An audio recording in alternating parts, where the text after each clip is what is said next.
Current ছাড়া শক পেতে হয় বেগুন ছাড়া বেগুনি হয় পেঁয়াজ বিনে হয় তরকারি।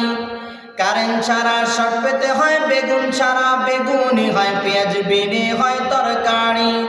তেলের নাকি দাম বেড়েছে পাম্পে তেলের শক পড়েছে চলবে কেমনে মোটর গাড়ি। সকল কিছুর দাম বেড়েছে মানুষেরই দাম কমেছে এলো কি এক আজব জামানা ভাই রে। তেল ছাড়া কি গাড়ি চলে না, তেল ছাড়া কি গাড়ি চলে না ভাই রে, তেল ছাড়া কি গাড়ি চলে না। কারেন্ট ছাড়া শক পেতে হয় বেগুন ছাড়া বেগুনি হয় পেঁয়াজ বিনে হয় তরকারি। তেলের নাকি দাম বেড়েছে পাম্পে তেলের শক পড়েছে চলবে কেমনে মোটর গাড়ি। সকল কিছুর দাম বেড়েছে মানুষেরই দাম কমেছে এলো কি এক আজব জামানা ভাই রে। তেল ছাড়া কি গাড়ি চলে না, তেল ছাড়া কি গাড়ি চলে না ভাই রে, তেল ছাড়া কি গাড়ি চলে না।